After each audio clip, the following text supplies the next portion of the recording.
An emergency broadcast on TV announces the existence of a new virus that has appeared in an airport. Infected people become incredibly violent, and soon the airport is on fire. 2 months later, the virus has spread around the world, becoming a global pandemic. It transforms people into zombie-like beings called ferals and are seen as raging beasts. The government tries to establish a quarantine, but many citizens protest against it and fight for the rights of the ferals, saying they're people too. The army has to take over the streets and fight civilians to try to send them home, only to make the whole situation worse. One afternoon, all TV channels lose their signals. Abigail and her brother get a call from their father, the pilot, who explains he has lots of work to do helping people and promises they'll be safe with their mother. At that moment, they hear a noise from upstairs, so the family runs out of the house. When they're about to get in the car, a feral jumps out and tackles the mother to kill her. Abigail immediately hides under the car and has to watch how the feral attacks her brother too. When a police siren starts wailing nearby, the feral runs away. Afterward, Abigail hears her brother call her name, but her mother transforms into a feral and finishes killing him. When Abigail cries, her mother hears her and goes after her, only to then get shot by Cassius. He rescues Abigail and she thanks him with a hug. Her brother starts transforming too, so Cassius makes Abigail close her eyes before shooting a boy as well. 10 years later, the world is in a post-apocalyptic state. There aren't many humans left and nature has taken over cities. In the forest, a now teenager Abigail and Cassius are hunting. It's clear that Cassius has trained Abigail well because she kills a deer with an excellently aimed shot, although Cassius scolds her for rushing and not being patient. When night falls, the duo stops to camp and Cassius makes sure all the tripwires are in place. A few hours after they fall asleep, one of the tripwires makes a noise and startles Cassius awake.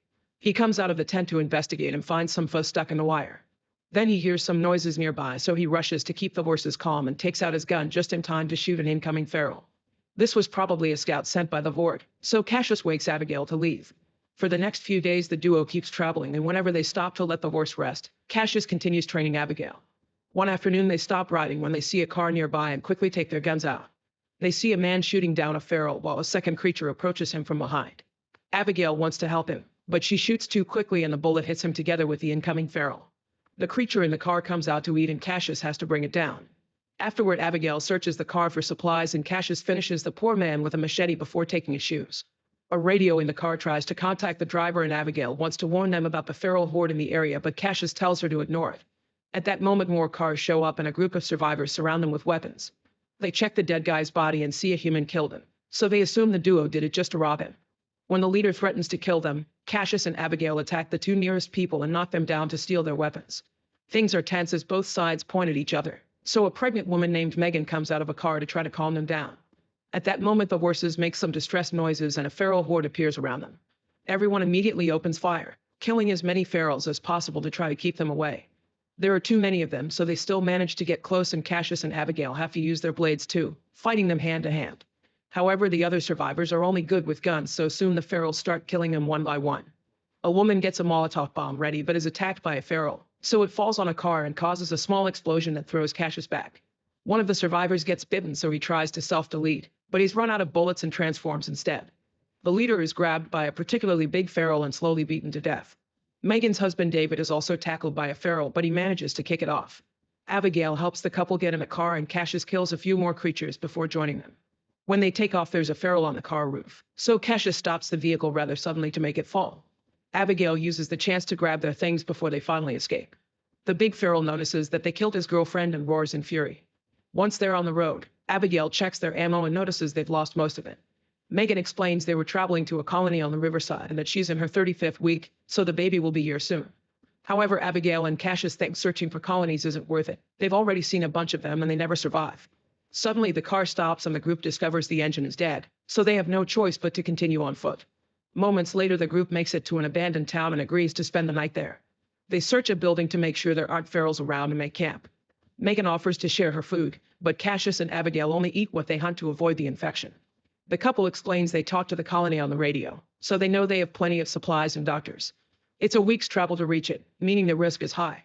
In return, Abigail tells them that she and Cassius are trying to get to the west coast and escape to the islands by boat.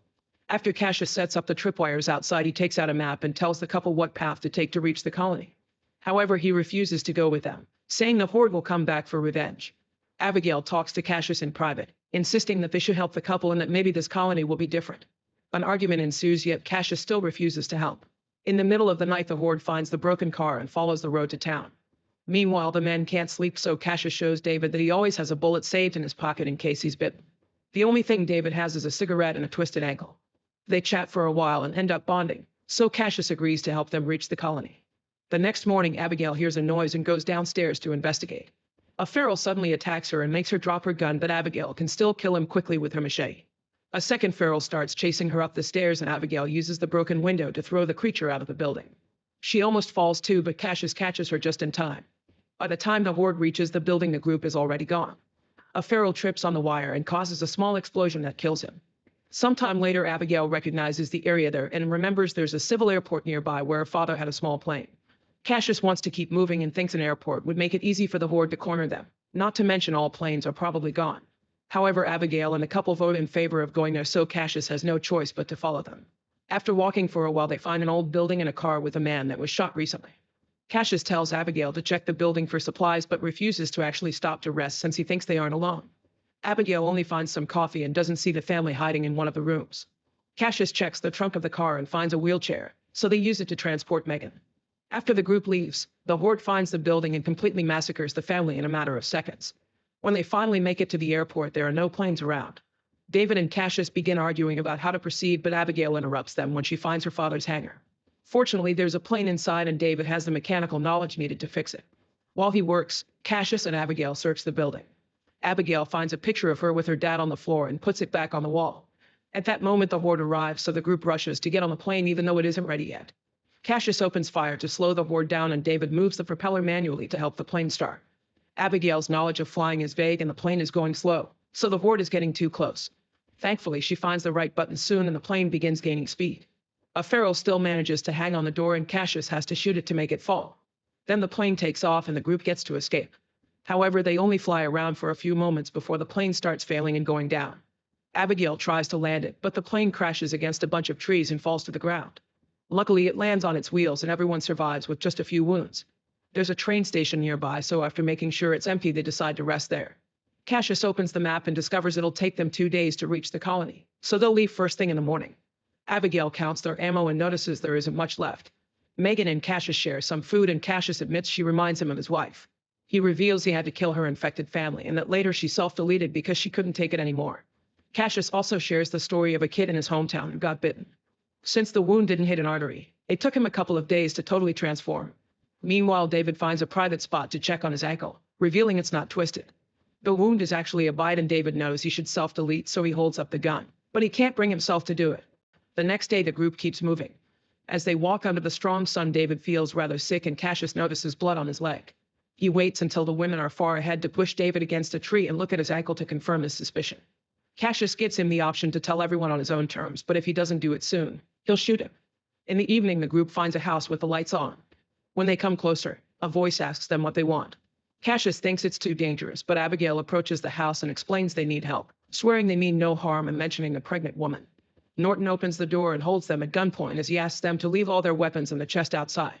Then he invites them inside, showing a very sweet and welcoming attitude.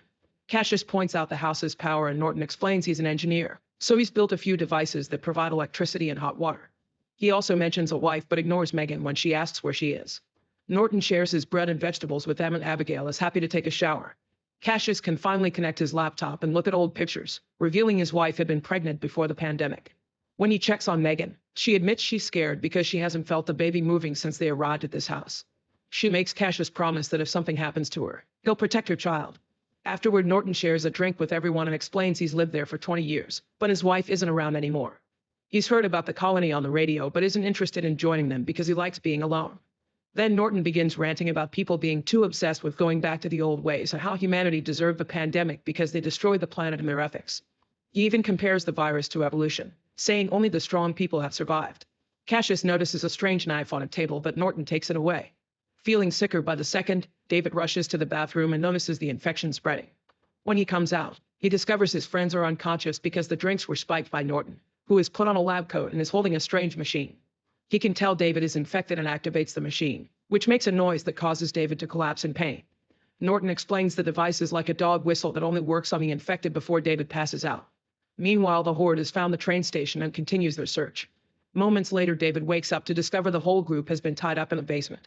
Norton is there taking notes for his experiment and reveals that he's got his infected wife locked up in a cage. He lets her out and controls her with his device to make her attack the group. Cassius and Abigail kick her a few times to keep her back, so the woman goes after David, who manages to break the ropes to fight back. They only struggle for a few seconds before David overpowers her, and Norton has to use his machine to stop him from rescuing the others. However, David isn't completely transformed yet, so he's able to push through the pain and break the rest of the ropes. Cassius finds a gun and tries shooting Norton, who immediately runs away. The group rushes upstairs and locks the door behind them, so Norton starts hitting it with an axe. Abigail steals Norton's car keys and Cassius retrieves their things before punching David. He wants to shoot him now, but the women convince him to wait. On their way to the car, Megan discovers that her water has broken. Norton comes out to watch the group drive away while his wife growls at him. When the car reaches the forest, the horde finally finds them and chases after them. The group can see lights in the distance, which means they've found the colony.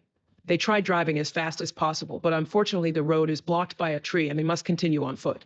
The horde is getting closer, so they open fire, but David runs out of ammo. Since he'll transform soon anyway, he tells the others to go while he buys them some time. The couple shares a heartfelt goodbye, and before the trio leaves, Cassius gives David his bullet. Once they're far enough, David smokes his cigarette and starts fighting the ferals hand-to-hand. He manages to defeat a few of them, but the big feral surprises him from behind and breaks his neck. The rest of the ferals chase after the other survivors, so Abigail has to open fire to protect Cassius as he carries Megan. She also starts yelling for help and gets the attention of the guards at the colony gate, who quickly shoot all the ferals chasing after the trio. When the rest of the horde sees the bodies and the lights, they immediately go back to the forest. Afterward, the heroes are allowed into the colony and Megan is taken to the infirmary where a midwife takes care of her. The next morning, after meeting the colony leader, Cassius tells Abigail that they should leave soon because humans can't be trusted. However, Abigail is tired of running and ignores him. Then Cassius talks to the midwife, who tells him the baby is fine, but the mother only has a few hours left. Cassius visits his friend and learns that the baby is a girl named Hope. Megan reminds him of his promise and gifts him her family locket before finally dying. Meanwhile, Norton arrives at the forest and finds all the bodies. Wandering around allows him to see the colony too. At that moment, the horde tries to attack him, but he immediately controls them with his device and announces it's time for revenge. Back in the colony, Cassius is taking care of Hope and wondering what to do next. Abigail bonds with the local teenagers and joins a little party in the evening. Alcohol is passed around and 2 guards fall asleep, so a few teens use the chance to enter a tunnel. Abigail follows them and discovers a strange remote control, but when she touches it, Roderick stops her. He explains that the entire boat town is mined and the remote will blow it up if the ferals manage to invade it. Humans can be saved from this explosion by using a hatch on the ground that will take them to an abandoned dam. The next morning, Norton sees a guard on a boat and asks for his help. After getting rid of him, a feral jumps into the water and climbs into the colony to kill the other guard too. Now Norton can send out the entire horde to attack. As survivors are killed all over the place, a few armed people come out to fight. Abigail saves Roderick from a feral before assigning tasks to the team gang. Those with weapons must find a higher position to open fire, and Roderick must guide survivors to the dam while she goes looking for Cassius. As panic takes over the colony, the midwife takes Hope from Cassius so he can search for Abigail. The people with guns are starting to run out of ammo and the colony leader tries to run away, but a feral immediately kills him. Abigail shoots a feral that almost kills 2 young girls while Cassius stabs a creature to save 2 teenagers. Then Abigail and Cassius finally reunite and start fighting the ferals together using a combination of guns and hand-to-hand combat. When they see an opening, they try to join the evacuation, but Cassius gets distracted when he sees Norton and a feral tackles him down. Cassius manages to stab the creature only to be found by Norton, who starts kicking him while talking about making a safer world. After some struggle, Cassius manages to stand up and pushes Norton against a wall to smash the device over and over until it's broken. Then Cassius runs back to Abigail while the ferals jump on Norton to kill him. The survivors finish crossing the tunnel and make it to the dam, so they ask Roderick to activate the explosives, but he hesitates because Abigail isn't out yet. In the colony, the big feral tries attacking Abigail, so Cassius hits him with an oar. When the creature falls, Abigail notices his bracelet and is horrified to realize this is her father. The shock leaves her frozen, so Cassius has to snap her out of it and drag her to the hatch. The duo gets in the tunnel right before Roderick gets tired of waiting and blows the place up, killing every single feral in the colony. Afterward, the survivors discover an infected man among them. As Cassius tries to calm him down, a feral jumps out of nowhere and kills the guy. Then it turns to attack Cassius, triggering a fight. They continuously hit each other until they fall to the ground, where the feral almost bites Cassius. This time, Abigail is patient and waits for the right moment to shoot, killing the creature without hurting her friend. The survivors watch the colony burn and wonder what to do next. Abigail tells them they can build a new home in the dam, and Cassius reveals he stole Norton's notebook with the instructions to build a generator. Make sure to subscribe and turn on notifications so you can watch more videos like this. Thanks for watching.